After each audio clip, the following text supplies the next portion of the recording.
pokoknya kesini-sini semua orang itu udah merasa jenuh, jadi itu berdampak juga ya ke mungkin jadi stres, bosen, jadi stres, dampaknya ke imunitas. Jadi sekarang kalau misalkan saya pun ketika ingin diberikan pekerjaan itu pasti atasan atau siapalah tim kerja ya, atau leadnya pasti akan nanya, Bu Riani sehat? Gitu. Sehat.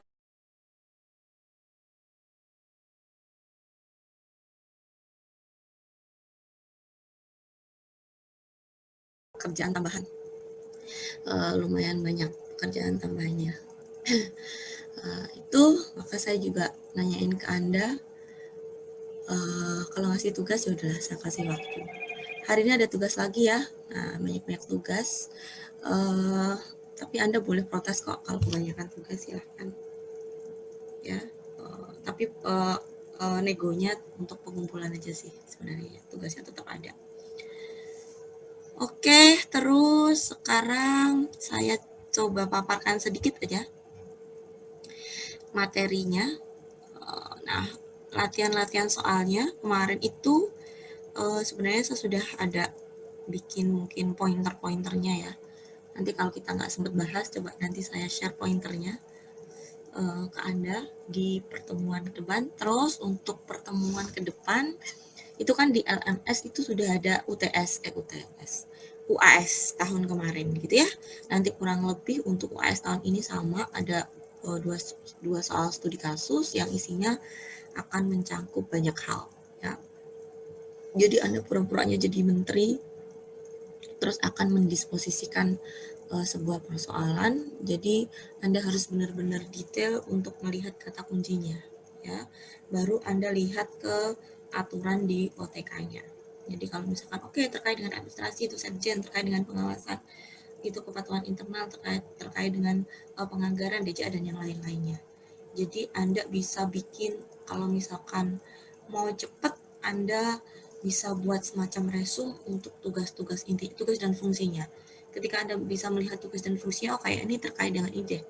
Untuk melihat lebih yakin lagi, Anda bisa Ctrl F atau dicari, define, masuk ke eselon 4-nya atau menggunakan kata kunci yang ada di dalam soal, Anda cari di dalam aturan, nah itu ada di siapa gitu ya. Nah, seperti itu. Kalau misalkan sempat itu kan aturan OTK Kementerian Keuangan kan sampai ribuan halaman ya. Nah, Anda bisa jadi split PDF khusus untuk BPPK, khusus untuk DJP, khusus untuk Sekjen, di split PDF gitu ya. Terus Anda khususkan gitu, jadi begitu ini ini Ijen, nanti nyarinya di file khusus Ijen, atau Anda bisa melihat di PPT. Sebenarnya PPT itu sudah resume ya, tapi PPT-nya itu adalah bahasa-bahasa yang sifatnya operasional ya, masih bahasa-bahasa teknis gitu ya. Tentunya kalau di dalam studi kasus itu mungkin bahasanya nggak sama persis kayak di aturan, atau bahkan emang sengaja bahasanya akan digunakan dengan bahasa yang makna atau artinya yang sama dengan yang ada di aturan, supaya yang membaca kasus tersebut mau menelaah atau membaca kembali ya. Itu terus saya mau share terkait dengan perangkat daerah ya, materi terkait dengan perangkat daerah. Nanti kalau Habibie sudah hadir, mohon untuk ini ya, untuk chat di Zoom untuk notif ke saya bahwa yang bersangkutan sudah hadir. Oke, mohon bantuannya ya Yusuf, terima kasih. Ya, ada Kementerian Negara. Nah, ini ya, Kementerian Negara kemarin sudah kita bahas, ada kelompok Kementerian Negara, kemudian referensinya Perpres 68 tahun 2019 yang kemudian diubah di Perpres 32 tahun 2021. Kita punya Pak Jokowi termasuk yang memaksimalkan ya, jadi batas maksimal jumlah kementerian 34 itu dipakai semua sama Pak Jokowi. Beda sama presiden-presiden sebelumnya ya. Terus, nah di sini pembagian kementeriannya sudah pernah disampaikan, kementerian koordinator, kemudian kelompok 1 ya di sini ini yang nggak bisa dibubarkan ya. Kemudian kelompok 2 boleh dengan pertimbangan. Kemudian ada kelompok 3 yang nanti akan melakukan penajaman fungsi untuk kementerian-kementerian yang lainnya ya. Di sini ada ini ya untuk penajaman fungsi. Oke, terus ini kok kayaknya kebalik-balik ya ini ya.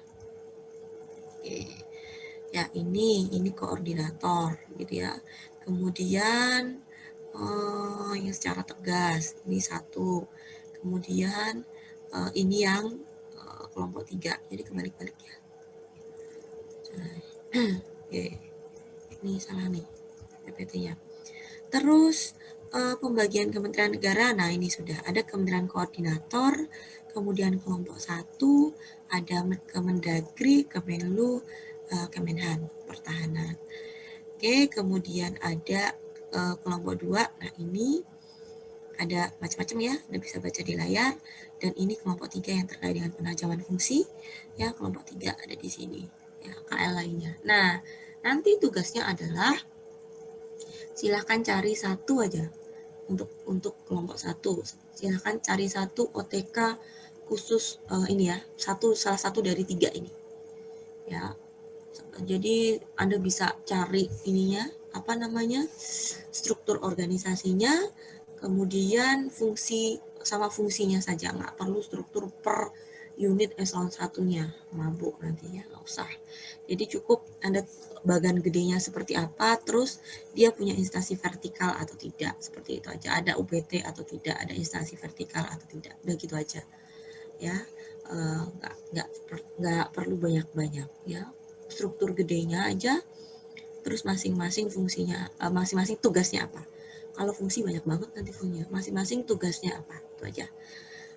Terus ya ada Dagri, ada Kemlu, ada pertahanan. Sepanjang yang saya tahu, penempatan itu pernah mahasiswa PKN STAN yang ditempatkan di Kemenlu. Saya lupa tuh angkatan berapa, karena Kemenlu itu termasuk dulu yang minta dari awal-awal sebelum kementerian yang lainnya minta. Ya, di Kementerian Luar Negeri. Nah, kalau di Kementerian Luar Negeri kan belajar untuk ke negara lain besar ya. Nah, bisa jadi mungkin Anda akan ditempatkan diperbantukan di kedutaan besar. Di dubes. Ya, jadi kalau Kementerian Keuangan kita punya instansi vertikal yang lokasinya ada di dalam negara kita di Indonesia, kalau Kementerian Luar Negeri ya dia punya sebaran daerah wilayahnya sampai ke luar negeri. Saya punya teman yang kerjanya di Kemenlu, jadi hampir setiap 2 tahun atau 3 tahun sekali dia bisa pindah negara gitu ya. Enak karena dia punya banyak pengalaman, gak enaknya ternyata berpengaruh ke dampak anak gitu ya, karena anaknya harus beradaptasi dengan cepat bahasa, budaya, dan yang lain-lain. Itu kalau anaknya masih kecil. Kalau anaknya udah SMA, SMP itu tingkat adaptasinya sudah mulai enak. Oke, pertahanan juga termasuk yang cukup luas. Ini 3 ini termasuk yang luas. Terus kelompok 2, nanti silahkan mencari OTK-nya, pilih salah satu ya, selain Kementerian Keuangan. Pilih salah satu sama cari struktur yang gedenya aja, dia punya instansi vertikal atau tidak. Kalau UPT mungkin tidak terlihat secara kasat ya di dalam situ, jadi kalau nemu tulis, kalau enggak ya sudah gitu ya. Itu terus itu ya, jadi pembagian kementerian negara. Nah, kelompok 2 ada ini sesuai dengan urusannya masing-masing ya, urusan pemerintahan tertentu. Jadi spesifik ada agama, hukum HAM, kemudian Kemendikbud dan Ristek, terus kesehatan, sosial, naker, perdagangan, industri, SDM, kemudian PUPR, HUB, Kominfo, Kementan, kemudian Kementerian Lingkungan Hidup, dan Kemenperin ya, Kelautan dan Perikanan, kemudian PDTT, kemudian Agraria. Oke, terus kelompok yang ketiga nanti silakan cari satu OTK ya. Kemudian kan pada dasarnya pasti ya ada aturan OTK-nya seperti apa, walaupun sudah diatur di Perpres, tapi pasti ada aturan spesifiknya. Silakan dicari, pilih salah satu aja. Setnek pastinya cuma ada di sini ya.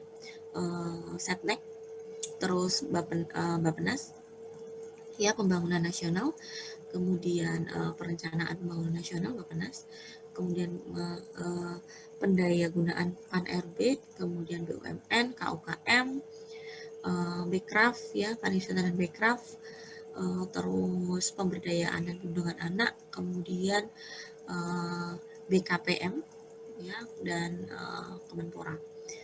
Anda bisa pilih salah satu ya, terserah mau pilih yang mana. Oke, ini sudah pernah kita bahas, jadi tidak akan saya bahas. Pasti nanti strukturnya akan seperti ini ya, kelompok 1, kelompok 2, kelompok 3 ya. Itu kemudian masing-masing minimal di dalam sekretariat ada berapa biro dan seterusnya, itu sudah dibahas di pertemuan ke-8.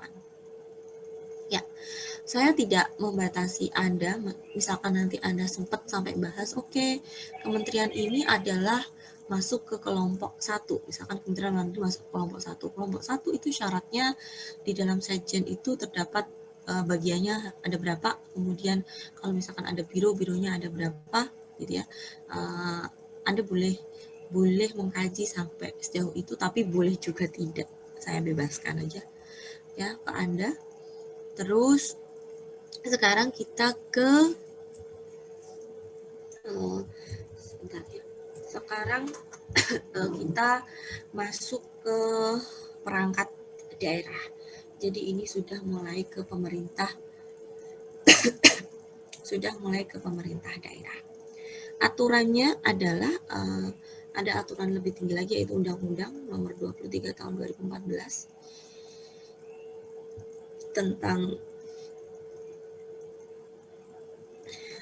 tentang pemerintah daerah, gitu ya. Itu Undang-Undang Nomor 23 Tahun 2014.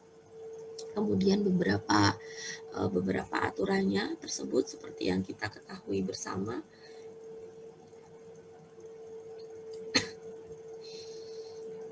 Ya, aturannya tersebut seperti yang kita ketahui bersama itu beberapa aturannya diubah. Ada yang diubah dengan UU Ciptaker gitu ya, Undang-Undang Nomor 11 Tahun 2020. Kemudian ada terkait dengan kebijakan terkait dengan keuangannya, ada Perpunya. Kemudian terkait dengan sumber daya airnya ada undang-undang lagi ya tahun 2019 dan yang lain-lain. Ya, kemudian perubahan yang keduanya ada di Undang-Undang Nomor 9 Tahun 2015. Kemudian ada undang-undang terkait dengan penetapan atau terkait tadi ya penetapan peraturan pemerintah pengganti undang-undang. Ya, jadi ada Perpunya. Nah, ini terkait dengan PP-nya ya. PP-nya ini adalah ada PP 18 tahun 2016, kemudian ada diubah di PP 72 gitu ya tahun 2019. Perubahan PP 2 ini lebih ke penajaman fungsi ya, lebih untuk ke pengaturan lebih spesifik atau lebih detail untuk inspektorat dan untuk untuk inspektorat dan untuk rumah sakit daerah, karena dirasa dirasa untuk inspektorat daerah dan rumah sakit daerah ini kinerjanya dirasa masih belum optimal. Jadi diperlukan tata kelola yang lebih yang lebih spesifik. Kalau untuk rumah sakit dia ada unsur otonom, maka kemudian dibentuklah ada di situ diangkatlah seorang direktur gitu ya. Seperti itu, tujuannya adalah untuk meningkatkan kinerja dari rumah sakit daerah, kemudian untuk meningkatkan kinerja atau untuk meningkatkan kinerja dari si tadi pengawas penyelenggaraan pemerintah daerah yang dilakukan oleh inspektorat provinsi ataupun inspektorat kabupaten atau kota media gitu ya. Jadi menajamkan tadi ya urusan kesehatan sama urusan pengawasan yang pelaksanaan fungsinya masih dirasakan belum optimal. Hal tersebut supaya masing-masing ya, supaya kalau fungsi pengawasan itu tujuannya adalah dilakukan pengawasan supaya masing-masing menjalankan masing-masing satkernya menjalankan fungsinya secara optimal, kemudian mereka bisa melayani dengan baik stakeholdernya, baik ke dalam ataupun keluar, kemudian juga akan terwujud zona integritas karena dinilai di data gitu ya, akuntabilitas kerja kinerja daerah itu yang angkanya 50%-an ya, itu masih sangat-sangat rendah kalau kita melihat dari laporan kerja tiap daerah ya, laporan kerja tiap daerah. Jadi bila dibandingkan dengan kementerian atau pemerintah pusat gitu ya, pemerintah pusat angkanya sudah cukup tinggi ya, mencapai 60-an lah ya, yang rendah. Ya kalau daerah masih rendah, bahkan di data KPK itu kinerja daerah ini ya termasuk rendah, kemudian banyak terjadi fraud di pemerintah daerah termasuk di DPRD-nya. Ya. Itu latar belakang perubahan dari PP 18 tahun 2014, kemudian 2016 kemudian ke PP 72 tahun 2019. Nah, perangkat daerah itu dibentuk dengan beberapa azas yang bisa Anda baca di layar. Yaitu yang pertama adalah urusan pemerintah, jadi dia akan melaksanakan pekerjaan yang merupakan urusan pemerintah yang menjadi kewenangan daerah. Jadi akan diberikan otonomi ya, otonomi terkait dengan, jadi dia akan membantu urusan pemerintah untuk yang ada di wilayah daerahnya dia. Gitu ya. Jadi akan diberikan otonomi berdasarkan tadi beban kerjanya, dinilai ada beban kerja umum, kemudian ada beban kerja yang sifatnya khusus gitu ya. Nah, nanti dilihat dari jumlah penduduk, keluasan wilayah, dan yang lain-lainnya. Kemudian intensitas yang kedua adalah dilihat dari intensitas dan potensi daerahnya. Tadi ya dilihat, maka nanti di sini perangkat daerah pun akan diklasterisasikan dalam 3 ya, yang memiliki beban kerja besar, yang memiliki beban kerja sedang, yang memiliki beban kerja tinggi tadi berdasarkan kriteria-kriteria tertentu tadi, level tadi ya, level tadi. Ya, ini ada potensi, kemudian ada beban kerjanya. Jadi urusannya berdasarkan volume atau beban kerja. Kemudian efisien itu berarti memiliki tingkat hasil yang paling tinggi gitu ya. Kalau efektif itu berarti tepat tujuan, tepat sasaran, tepat guna. Kalau efisien berhasil guna gitu ya. Kemudian pembagian habis tugas, nggak boleh tumpang tindih antara fungsi atau tugas yang satu dengan tugas yang lainnya, ya, baik itu nanti satkernya, ya, terkait dengan satkernya, atau spesifikasi, ya, di sini pembagian habis. Jadi lebih kalau kita bicara terkait dengan prinsip-prinsip organisasi, maka itu bicara prinsip tadi ya, lebih spesifikasi, jadi pembagian tugasnya itu one on one gitu ya, satu-satu ya, habis dibagi dengan tepat ya, nggak ada yang berlebihan dan tidak ada yang tidak dapat pekerjaan. Maka tadi kan dia di sini diberikan juga fleksibilitas, diberikan ruang, karena tadi di sini juga ada unsur otonomi, jadi diberikan kewenangan untuk mengatur, termasuk rentang kendalinya, kemampuan untuk ada rentang kendali itu adalah kemampuan dia untuk mengendalikan orang-orang yang ada di bawahnya, termasuk jumlah pekerja atau jumlah ASN yang ada dalam satker itu ya disesuaikan dengan kekuatan atau rentang kendalinya. Jelas dia akan bisa mengelola berapa orang untuk setiap orang pimpinan. Kemudian tata kerja yang jelas itu bicara terkait dengan rantai komando gitu ya. Siapa yang akan menginstruksikan siapa, kemudian siapa akan bertanggung jawab ke siapa.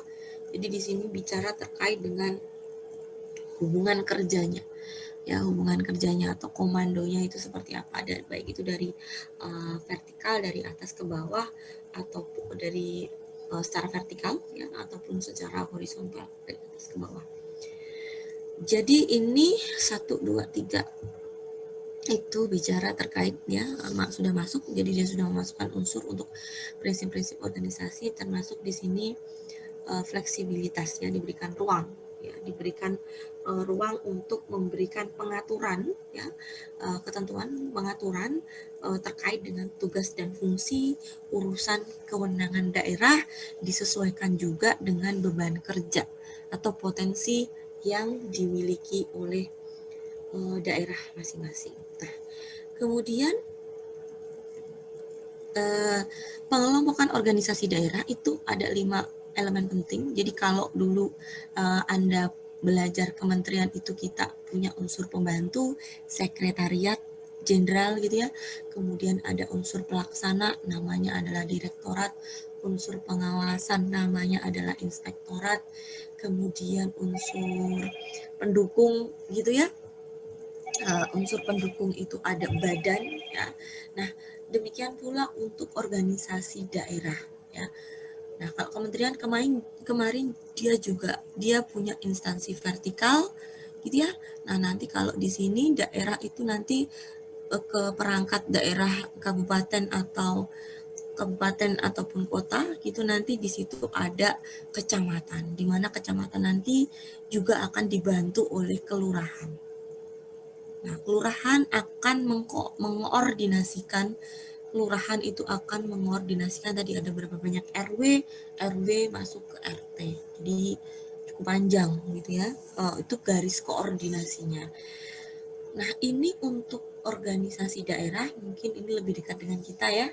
Oke. Di situ ada kepala daerah ya terkait dengan strateginya, pengambil kebijakan di daerah tersebut. Kemudian ada sekretaris daerah, di sini ada unsur staffing ya, staff. Kemudian dinas daerah, kemudian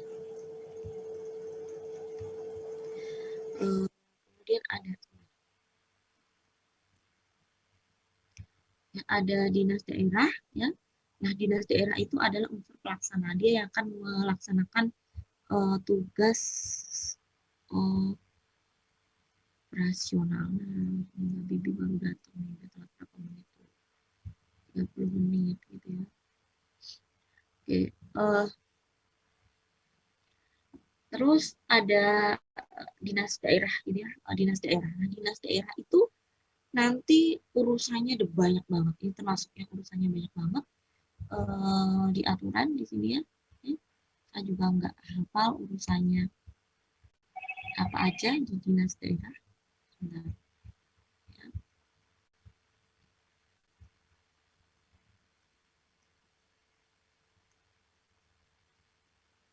Nah, ini dinas daerah. Ya, di dinas daerah. Nah, termasuk nanti ada badannya. Nah, ada badan. Nah, badan di sini juga banyak ya urusannya. Ada badan terkait pendapatan daerah. Jadi di situ adalah unsur penunjang. Terus unsur penunjang khususnya itu ada inspektorat. Ya, unsur penunjang khususnya ada inspektorat. Ya. Kemudian ada staff pendukung, supporting staff. Ya. Jadi nanti di dalam organisasi perangkat daerah ini juga boleh ya boleh menyusun unit pelaksana teknis. Nah, jadi boleh menyusun UPT gitu ya. Ada beberapa yang memiliki UPT gitu ya, kayak Samsat itu kan UPT ya, yang di daerah ya. Nah, UPT-nya nanti itu ada peraturan khususnya yang mengatur UPT tersebut. Ya, nah di sini jadi dinas ini nanti yang akan terjun langsung memberikan, mengatur, kemudian mengurus sesuai dengan urusan, tadi ada urusan wajib, termasuk nanti misalkan ada urusan yang berkaitan tentang ketentraman, ya, tentang ketentraman, ketertiban umum. Dinas daerahnya sekarang juga aktif, yaitu Pamong Praja, Satpol PP, Satuan Polisi Pamong Praja itu masuk di situ, di dinas daerah, ya. Kemudian termasuk untuk memberikan perlindungan damkar, ya, pemadam kebakaran yang urusannya banyak juga ya, pemadam kebakaran, ya, nggak hanya untuk urusan terkait dengan kebakaran saja. Itu dinas daerah. Jadi mulai dia wajib, urusan pemerintahan yang wajib. Tadi ya, ada urusan pemerintahan yang wajib, ada urusan pemerintahan pilihan, termasuk tadi dia urusan terkait dengan ketentraman, kemudian ketertiban umum dan perlindungan pada masyarakat. Tadi ada dua tadi. Itu untuk pengelompokan organisasi daerah. Oke, sekarang, nah ini perangkat daerah provinsi. Ya. Nah, sebenarnya kalau mau dibikin struktur organisasi, yang paling atas itu itu adalah kepala gubernur, ya, dalam kepala daerah provinsi, ya, yaitu gubernur. Nah, gubernur nanti di bawahnya, ya, jadi ada gubernur di sini, gubernur, terus ada sekda. Nah, nanti di bawah lagi di sini ada sekretariat DPRD, ada inspektorat, ada dinas, dan ada badan. Jadi ada sekretariat DPRD, ya, kemudian ada inspektorat, ada dinas dan ada badan. Nah, ini sekretariat DPRD, inspektorat, kemudian dinas, kemudian badan, itu bertanggung jawab kepada kepala daerah provinsi, kepada gubernur, tapi dia melalui sekretaris daerah. Jadi tanggung jawab ke sini, tapi melalui sekretaris daerah. Sekretariat, ya, itu urusannya pasti urusan masalah administratif, ya, sekretariat. Kemudian ada sekretariat DPRD, ya, dipimpin oleh sekretaris DPRD, ya. Itu kemudian inspektorat, ini inspektorat provinsi, ya, namanya inspektorat provinsi. Kemudian untuk unsur pengawasan, dan dinas tadi untuk unsur urusan daerah provinsi, gitu ya. Oke. Dan badan ini adalah unsur penunjang, fungsi pelaksana penunjang, yaitu badan. Nah, sekretariat DPRD ini dia bertanggung jawab secara teknisnya, ya, secara teknis operasional itu kepada pimpinan DPRD. Ya, pimpinan DPRD secara administratif ke sini. Nah, secara teknis kepimpinan DPRD, secara administratif di sini. Jadi di sini kan ada ASN-ASN-nya yang ditugaskan di sekretariat. Itu nanti urusan kepegawaiannya sama sekretariat daerah. Dipimpin oleh sekretaris daerah, dipimpin oleh sekretaris DPRD, dipimpin oleh inspektur provinsi, dipimpin oleh kepala dinas, dan di sini dipimpin oleh kepala badan. Ya, oke, nah ini tugasnya. Sekretariat daerah provinsi membantu gubernur dalam menyusun kebijakan, termasuk harmonisasi, ya, dan pengoordinasian administratif. Jadi dia yang akan menjembatani ini, ya, termasuk urusan administratif, ya, itu sekretariatnya. Kemudian kalau DPRD, sekretariat DPRD, ya, dia ngurusin masalah administratif, ya, untuk ini fungsi DPRD yang ada di provinsi, ya, termasuk tenaga ahlinya, tenaga ahli yang dibutuhkan oleh DPRD provinsi untuk membantu dalam pengambilan kebijakan, ya, seperti itu. Terus inspektorat tadi melakukan pembinaan dan pengawasan. Nah, pembinaannya itu, pengawasannya itu tidak hanya pengawasan untuk kedisiplinan dari pegawainya atau kedisiplinan dari si ASN ASN-nya, termasuk kode etiknya, pelaksanaan kode etik, tapi juga melihat dari apakah si perangkat daerah tersebut sudah melaksanakan pekerjaannya sesuai SOP atau belum. Itu Inspektorat Provinsi. Kemudian dinas daerah. Nah, dinas daerah ini tadi ya pemerintah yang menjadi kewenangan daerah dan tugas pemantauan ditugaskan kepada provinsi. Urusannya adalah ini. Nah, ini ya, dinas daerah. Nah, jadi yang saya sebutkan tadi ini ya, sekretariat, kemudian daerah, sekretariat DPRD, inspektorat, dinas, dan badan itu punya 3 tipe ya. Tipe A, tipe B, tipe C. Tadi tipenya itu berdasarkan variabel beban kerja, ada variabel umum dan variabel teknis. Variabel umumnya ya, penentuan kenapa A, B, dan C itu meliputi banyaknya penduduk yang ada di daerah tersebut atau wilayah tersebut, termasuk kondisi geografis, kemudian luas wilayah, kemudian anggaran dan potensi yang akan potensinya, ya, anggarannya, kemudian variabel teknisnya ya, dan variabel teknisnya ya terkait dengan pelaksanaan pekerjaan.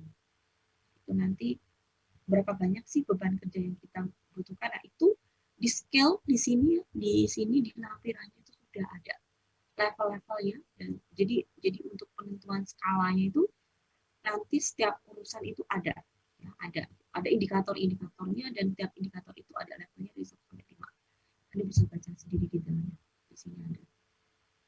Nah, ini ya tipe-tipenya. Tipe A itu untuk beban kerja besar, tipe B untuk beban kerja sedang, dan tipe C untuk beban kerja yang kecil. Nah, dinas-dinasnya itu ada beberapa urusan ya yang wajib yang harus dilakukan dan pilihan sesuai dengan tadi kondisi yang ada di wilayah masing-masing. Ya, di sini yang wajib dilakukan adalah pendidikan. Ya, jadi ada dinas pendidikan nanti di daerah, kemudian dinas kesehatan, kemudian pekerjaan umum dan tata ruang itu di daerah ada nama dinasnya nanti dinas itu, kemudian dinas perumahan rakyat dan kawasan pemukiman. Nah, ini tadi ya, ada ketentraman dan ketertiban umum, ada dinas sosial. Poin E ini tadi yang ada dinas ada Satpol PP, ya, Satuan Polisi Pamung Praja, dan ada dinas kebakaran. Oke, kemudian pilihan. Nah, pilihannya di sini ya urusan ini wajib tidak berkaitan dengan pelayanan dasar. Jadi kemarin yang esensial, non esensial ini urusan terkait dengan ini. Ya, ini esensial, ini non esensial. Di sini ada terkait dengan tenaga kerja, tetap ada, kemudian pemberdayaan perempuan, pangan, pertahanan, lingkungan hidup, Dukcapil, kemudian administrasi masyarakat dan desa, pemberdayaan masyarakat dan desa, kemudian pengendalian penduduk dan keluarga berencana, perhubungan, komunikasi dan informatika, KUKM. Jadi ini dinas-dinasnya cukup banyak ya. Dinas-dinas yang ada di Pemda. Terus ini ada BPS juga. Terkait dengan data statistik ya, statistik daerah. Terus ini yang pilihannya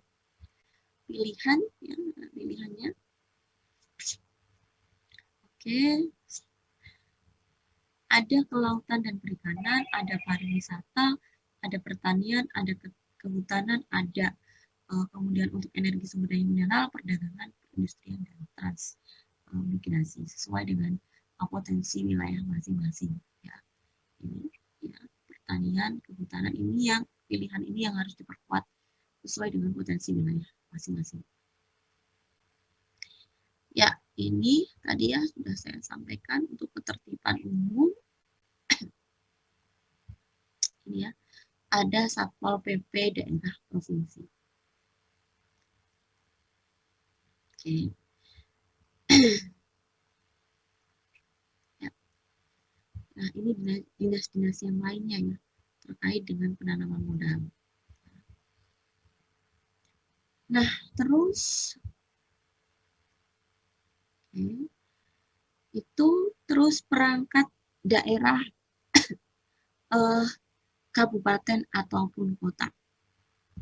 Ada sekretariat daerah, ada sekretariat sama ya, ada sekretariat daerah kabupaten ataupun kota, sekretariat daerah DPRD kabupaten ataupun kota, inspektorat kabupaten atau kota, dinas kabupaten atau kota, badan kabupaten atau kota, kemudian di dalamnya ada kecamatan.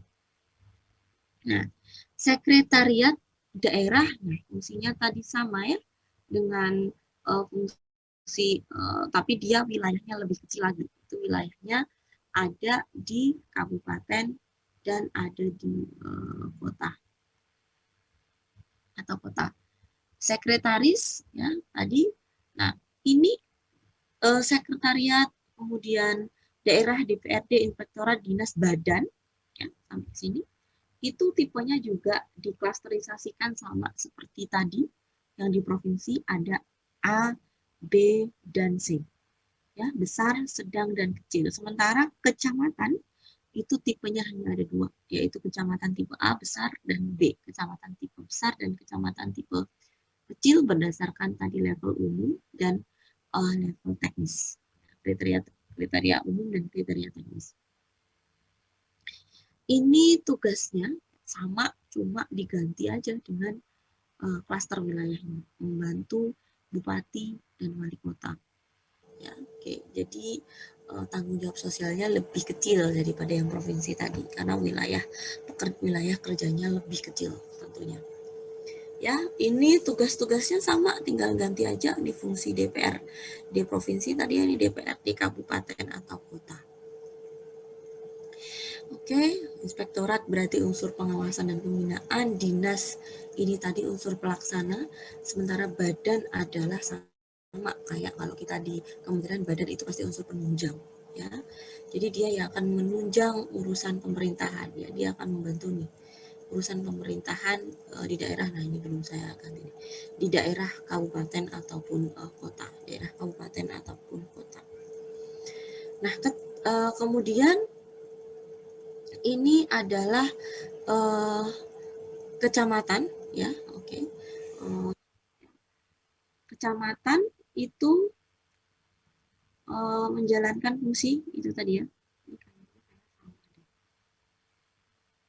Ya. Oke.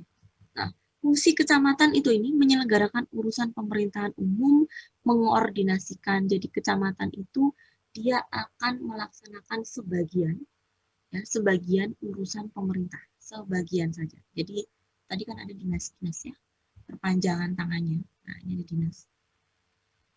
Ya, ada dinas-dinas. Nah, perpanjangan tangannya itu ada di kecamatan ya. Dia akan ada urusan kaur pemerintah umum ya, urusan pemerintah umum. Kemudian ada mengoordinasikan kegiatan pemberdayaan masyarakat, kemudian mengoordinasikan penyelenggaraan ketentraman dan ketertiban umum, kemudian penegakan peraturan daerah ya, kemudian memelihara sarpras untuk pelayanan umum, mengoordinasikan di tingkat kecamatan ya. Jadi dia nanti akan membawahi beberapa kelurahan, kecamatan dipimpin oleh Pak Camat. Sekarang yang untuk jadi camat sekolahnya di ikatan dinas juga IPDN gitu ya, di IPDN. Jadi teman-teman Anda yang di IPDN nanti penempatannya di kecamatan atau di Pemda ya, di Pemda yang ada di tadi ya. Itu kemudian mengoordinasikan ini sudah membina dan melakukan pengawasan ya. Jadi di sini ada unsur pembinaan dan pengawasannya. Kemudian ada yang melaksanakan urusan pemerintah ya, yang dilaksanakan oleh ya, pelimpahannya. Oke, kemudian nah ini ada tugas lain yang diperintahkan berdasarkan perundang-undangan dan yang dilimpahkan oleh bupati. Ya. Jadi ini urusan lainnya yang tidak dilakukan oleh Pemkab atau Pemkot ya, urusan pemerintah daerah tingkat 2, maka akan dilakukan di kecamatan. Nah, untuk kecamatan tadi akan dibantu oleh kelurahan. Kelurahan akan dipimpin oleh seorang lurah, di mana kelurahan itu akan melaksanakan sebagian pekerjaan atau sebagian fungsi yang dilakukan oleh kecamatan, yaitu yang saya berikan tanda bold.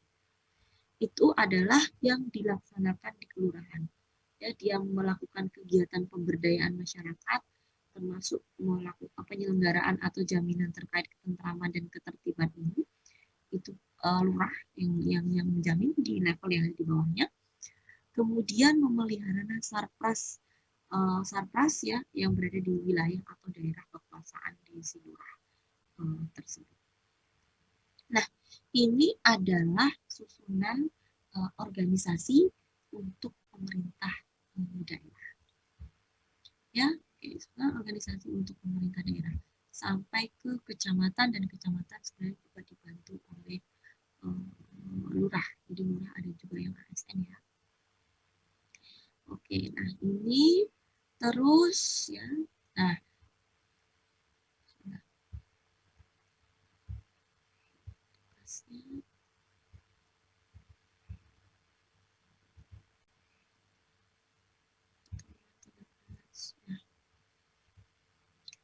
Oke, sebelum ke tugas saya akan, nah ini aturannya ya. Ini aturan penegasannya untuk fungsi rumah sakit. Ya, bisa Anda lihat di sini. Nah, di sini nanti akan muncul nomenklatur atau akan muncul direktur. Ya, nah, inspektorat ditajamkan lagi, fungsinya didetailkan lagi. Kalau di sana tadi masih sedetail ini, ya. Oke, kemudian penyalahgunaan wewenangnya yang seperti apa, bagaimana supervisinya, dan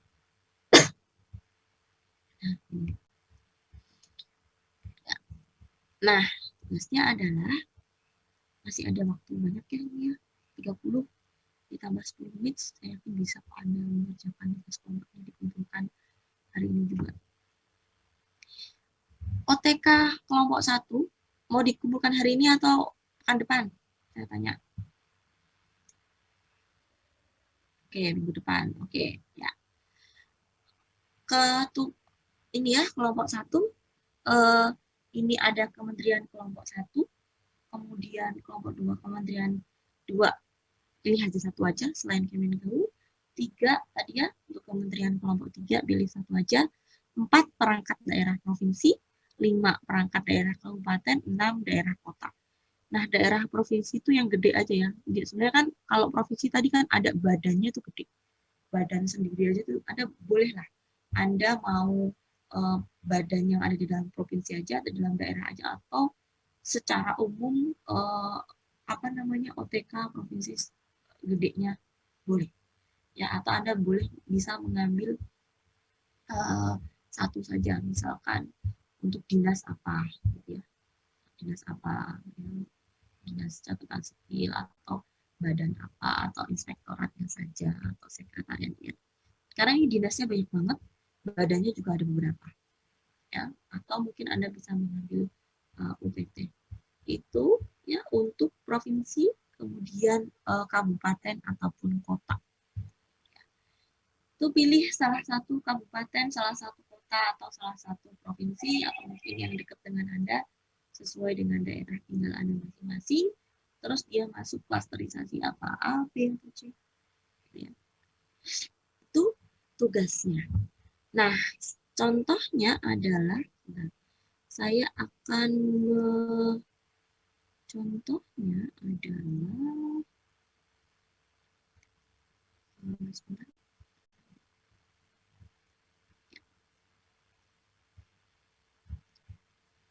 nah ini contohnya adalah ini, saya akan memberikan contoh ini. Ini adalah salah satu contoh badan, ya, badan pendapatan daerah untuk Provinsi DKI Jakarta. untuk DKI Jakarta. Nah, Anda bisa melihat di sini. Nah, di sini sudah ada struktur organisasinya. Bahkan di sini sudah ada jenis layanannya. Ya, layanannya di sini sudah dekat dengan masyarakat, bisa diakses ya, macam-macam itu. Ya, SKB, PMA, dan seterusnya ada ESP, PT, PBB, P2, kemudian ada pajak online, pajak daerah. Ya, kemudian di sini ada EBP, HTP, PBHTB. Ya, di sini sudah ada. Nah, di sini bisa dilihat struktur organisasinya. Ya, oke, di sini struktur organisasinya untuk Badan Pendapatan Daerah. Dia berdasarkan tadi PMK, peraturan pemerintah ya untuk Provinsi DKI Jakarta ya. Ini peraturan perangkat daerah dan Perda. Nah, ini aturannya. Ini kan aturan yang tadi ya, yang gedenya tadi yang saya sampaikan tadi. Kemudian ini untuk Perdanya, ya, Perdanya dia mengatur tentang ini khusus untuk Provinsi dan Kota Jakarta. Kemudian ini untuk OTK sudah jelas ya. Peraturan Gubernur tahun 2020 untuk ini yang sudah berubah ya. Dari BPD ya. Nah, ini sekarang Bapendanya jadi seperti ini, strukturnya yang baru. Oke, ada cukup seperti ini, terus nanti tugasnya yang hijau-hijau aja. Ya, tugasnya apa? Ya, tugasnya apa? Oh, yang paling tinggi aja. Nah, badan ini kan saya di bawah gubernur ya. Oke. Nah, ternyata dia punya unit pelayanan pemungutan pajak daerah. Nah, dia punya unit ini, unit pemungutannya ini masuk ke di sini pasti ada UPT-nya. Nah, suku badan. Ya, suku badan di bawah badan dia memiliki perpanjangan tangan. Ya, jadi ada UPT untuk PKP dan untuk BBNKB. Ya. Di sini sudah tertulis dengan jelas UPT-nya. Dah seperti itu nanti tugasnya. Ya. Kemudian kalau bisa coba Anda lihat nanti ini masuk tipe apa, tipe A, tipe B, atau tipe C. Ya, okay. Ya, ini adalah jenis-jenis layanannya yang disampaikan. Anda boleh tambahkan jenis layanannya pajak. Ya, ini terkait dengan pajak. Ya, terus di sini ada, ini hanya Dispenda ya, Dinas Pendapatan, Badan Pendapatan Daerah. Badan Pendapatan Daerah ini sudah ada ya terkait dengan penerimaan pajak daerah. Kayak yang apa namanya lebih berkaitan dengan Anda. Misalkan penempatannya karena pengelola keuangan negara ya kurang lebih bisa jadi penempatannya di Bapenda gitu ya. Badan Pendapatan Daerah. Optimalisasi penerimaan pajak daerah, optimalisasi penerimaan retribusi daerah. Silakan tulis aturan-aturannya ya. Atau Anda boleh ke kantor-kantor dinas yang lainnya. Ya, kantor dinas atau badan-badan pendukung yang lain. Anda nanti silahkan ketika Anda mengambil data sumbernya dari mana, misalkan dari sini, ya silahkan tulis dari bprt.jakarta.go.id, kita ada copy ini langsung. Gitu ya. Itu untuk penugasan hari ini. Oke.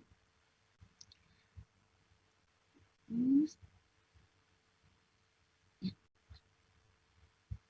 Nah, kemarin itu sudah ada berapa tugas sih Pak yang ada tugasnya OTK. Nah, saya lihat dulu di portal dashboardnya.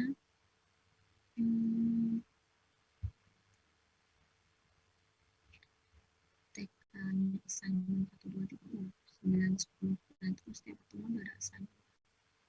Perlu ada kuis nggak menurut Anda? Ini assignment-nya banyak. Oke, nah di sini oke, nanti kalau sempat minggu depan coba kita bahas mulai dari yang ada di LMS ini ya. Yang ada di LMS-nya itu adalah soal untuk UAS. Bentar saya buka dulu LMS terusan. Ya mungkin bisa buka juga.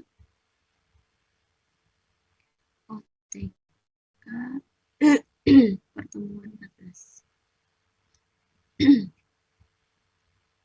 Pertemuan 14.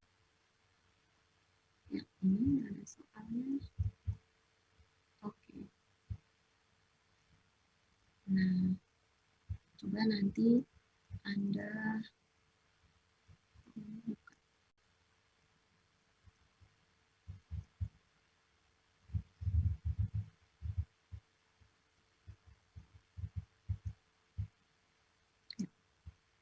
Nah, di situ ada 2 soal studi kasus ya, terkait ada join program optimalisasi penerimaan. Nah, Anda ini ya. Nah, Anda diminta untuk mengidentifikasi siapa yang terlibat dalam pengelolaan IS.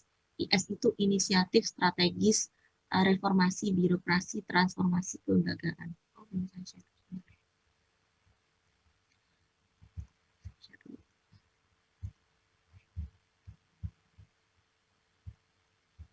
ya, ini.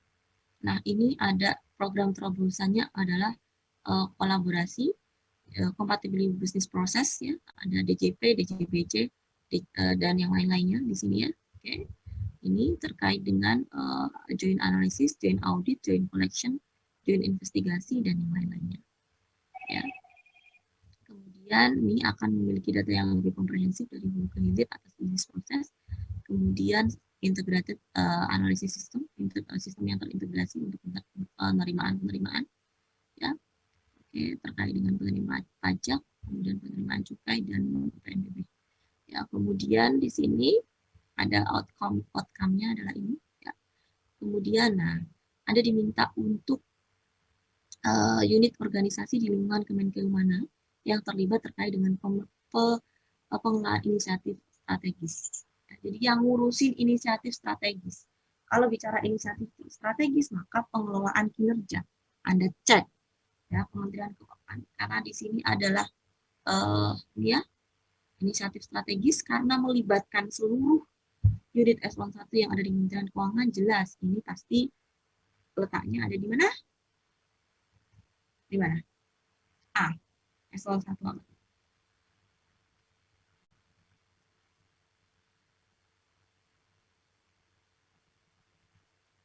Ya udah, nanti dibaca dulu ya. Oke, coba ini dikerjakan ya. Nanti pekan depan kita bahas, kalau ada waktu kita kuis barang 1 soal aja. 1 soal segini aja misalkan. Saya bikin 1, terus Anda kerjakan kuis gitu ya. Kayaknya belum ada nilai kuis, sebenarnya saya bisa mengambil salah satu itu dan untuk jadi nilai kuis. Kuis ya, tapi kuisnya simpel aja, singkat aja.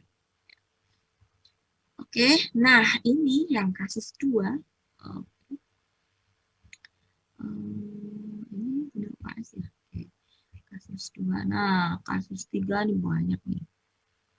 Kasus 2, coba. Ini kan gampang ya kasus 2. Bla bla bla bla, Anda jadi dirjen pajak. Ya. Ini sama kayak soal-soal yang saya kasih kemarin. Ya, ini karena ini yang bikin saya 1-2. Yang bikin apa lupa. Oke, ini dalam rangka meningkatkan kompetensi aparatur dan seterusnya DJP ingin program kerja bla bla bla bla, ini ada kata kunci. Jadi Anda tinggal pilih kata kuncinya. Kata kuncinya di sini adalah oke, di sini menyusun suatu program memiliki konsep dan gaya kepemimpinan dan seterusnya.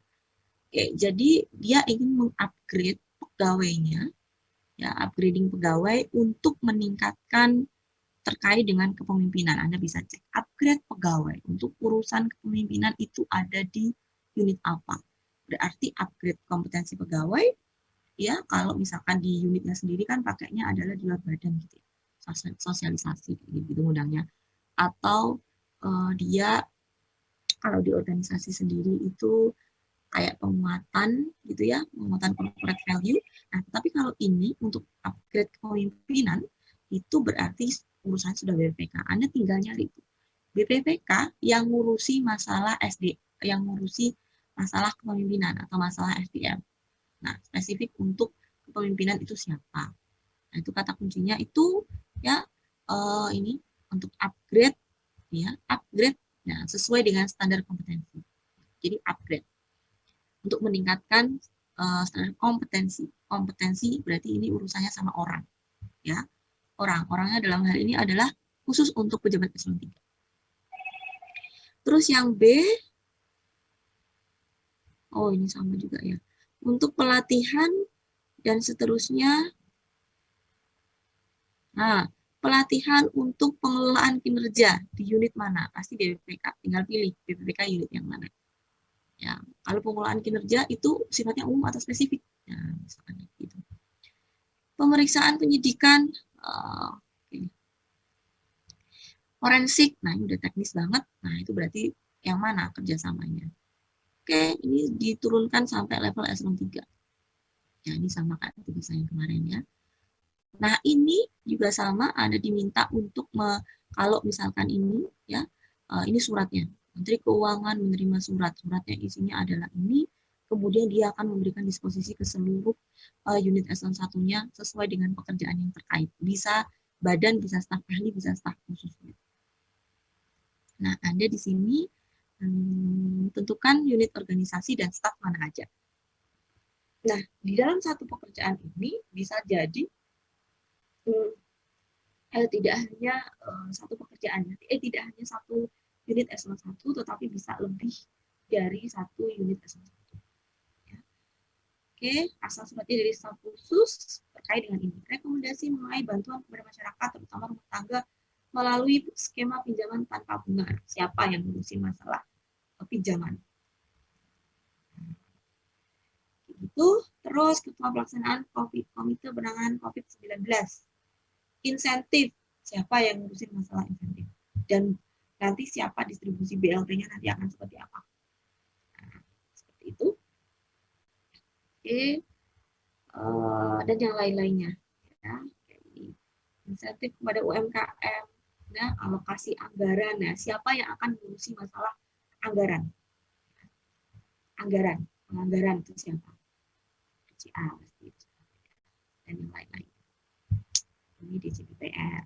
Itulah ya, bisa dilihat dari kata kuncinya. Nah, ini nanti proyeksi.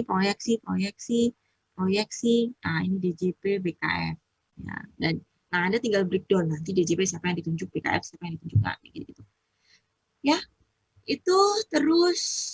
Nah, ini jelas pajak nih, 6 pajak, 7.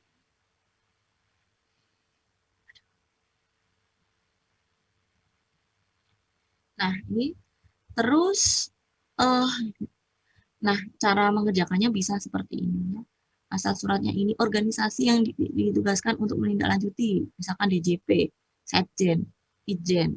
Ya, alasannya kenapa? Karena misalkan tadi misalkan terkait dengan ini surat utang, surat penerbitan surat utang itu ada di mana? Ya. Oke, itu kalau sudah ada pertanyaan nggak terkait dengan tugasnya? Jadi pekan depan coba dikumpulkan jawaban-jawaban Anda dari pertemuan berapa? Nanti kita bahas dengan singkat aja ya. Dari pertemuan berapa sebentar. Saya belum koreksi ya tugas Anda sekali karena ada beberapa tugas tambahan dari PKM STAN. Ya. Oke.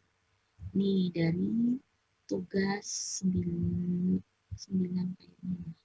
Oh, enggak. Dari 9, 10, 11, dah 12 nggak usah. 12 yang kemarin ya. Jadi 9, 10, 10, 11 nanti coba kita bahas.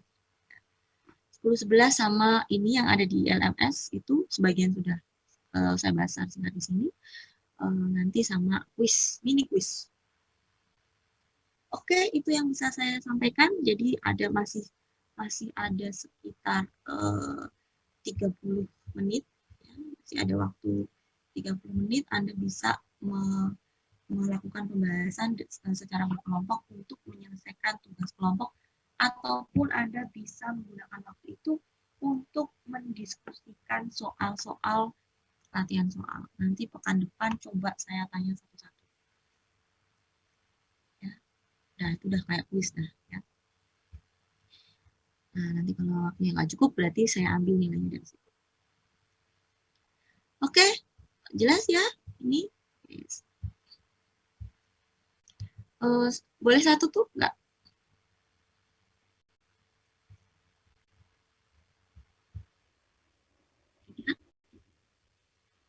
Ya? Uh-uh. Apanya? Apanya? Oh, perangkat daerahnya. Maksudnya gimana? Oh, ya pasti sama nanti. Ya, oke. Nanti, uh, nanti pasti sama ya. Oke.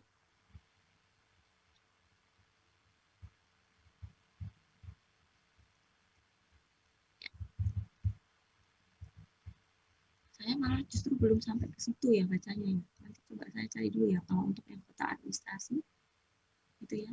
Apakah ada aturan-aturan khusus gitu ya, Yusuf? Ini nambah PR buat saya. Itu ya, Yusuf ya. Oke. Ada lagi yang lainnya?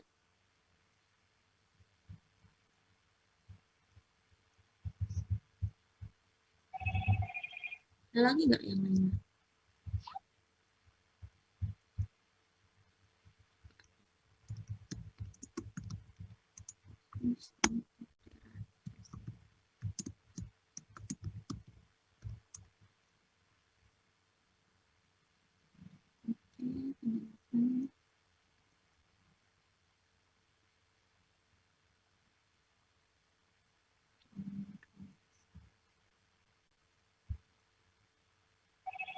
Kluster administrasi pemerintah berdasarkan cipta kerja. Oke. Coba dicek di Ciptaker ya, nanti Yusuf yang tadi ditanyakan. Ya. Oke.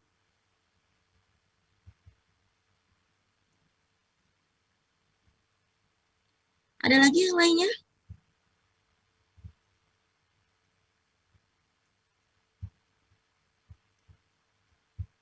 Ada lagi nggak? Kalau nggak, boleh ditutup.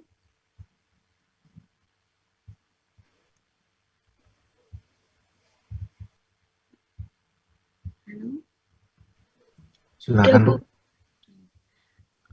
Saya tutup ya. Nanti silakan latihan-latihan soalnya dikumpulkan lagi yang kemarin. Kemudian coba kita bahas pekan depan. Sekian dari saya. Mohon maaf jika ada salah kata. Insya Allah kita ketemu pekan depan. Selamat pagi. Assalamualaikum warahmatullahi wabarakatuh.